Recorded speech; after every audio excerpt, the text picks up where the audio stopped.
સમાચારો જોઈએ વિસ્તારથી ને સૌથી પહેલા વાત કરવી છે ભર ચોમાસે લાગેલી એક આગની। જો કે અમદાવાદમાં વરસાદ રોકાયેલો છે, વરસાદે વિરામ લીધો છે, ઉકળાટ વધી રહ્યો છે, પણ એ બધા વચ્ચે એક આગના સમાચાર મળી રહ્યા છે। શેલામાં આવેલ ઓર્કિડ હેવનમાં 14મા માળે એક બિલ્ડિંગમાં આગ લાગી અને આગ લાગતા અફરાતફરી મચી ગઈ હતી। શું પરિસ્થિતિ છે અત્યારે પ્રતીક પાસેથી જાણીએ। પ્રતીક, ચોમાસાની સિઝનમાં છેલ્લા કેટલાય સમયથી અમદાવાદ શહેરમાં વરસાદ ખેંચાયો છે અને વરસાદ ખેંચાતા ગરમી અને ઉકળાટનું પ્રમાણ વધ્યું છે અને બપોરના સમયે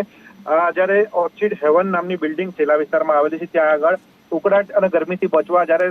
14મા માળે રહેતા ફેમિલીએ તેમનું એસી ઓન કર્યું હતું ત્યારે એસીમાં સ્પાર્ક થયો હતો અને સ્પાર્ક સાથે ત્યાં આગ લાગી હતી એસીની અંદર અને જોતજોતામાં આગ છે તે સમગ્ર ઘરની અંદર ફેલાઈ હતી। જો કે પરિવારની જે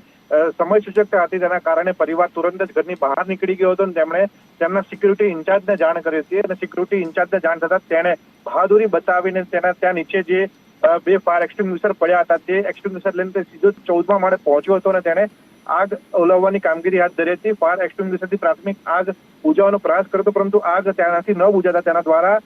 ફાયરની પાઇપ લઈને પાણીનો મારો ચલાવીને આગ કાબુમાં લીધી હતી। કુલ 2 વ્યક્તિ કે જે આ ઓર્ચિડ હેવન નામની બિલ્ડિંગમાં તૈનાત છે સિક્યુરિટી ગાર્ડ તરીકે તેમના દ્વારા સમગ્ર આગને કાબુમાં લેવામાં આવી હતી લગભગ 15 મિનિટની અંદર। ત્યારબાદ ફાયર બ્રિગેડની ગાડી પહોંચી હતી અને તેમના દ્વારા કુલિંગ સિસ્ટમ હાથ ધરવામાં આવી હતી। મહત્વનું છે કે ફાયર બ્રિગેડ દ્વારા અલગ અલગ ફ્લેટમાં જઈને તેમના દ્વારા મોક ડ્રીલ કરવામાં આવતી હતી અને લોકોને જાગૃત કરવાનો પ્રયાસ કરવામાં આવતા છે અને આવો જ એક પ્રયાસ 3 મહિના પહેલા ફાયર વિભાગ દ્વારા આ ફ્લેટની અંદર કરવામાં આવ્યો હતો, જેના ભાગરૂપે જ્યારે આગ લાગી ત્યારે સમગ્ર ફ્લેટના જે લોકો હતા તે સીડી મારફતે નીચે ઉતરી ગયા હતા, જેના કારણે કોઈ પણ પ્રકારની જાનહાનિ ન થઈ હતી અને આગ છે તે કાબુમાં આવી ગઈ હતી। અને આગળ વાત કરવી છે શુભાંશુ શુક્લાના ધરતી પર આગ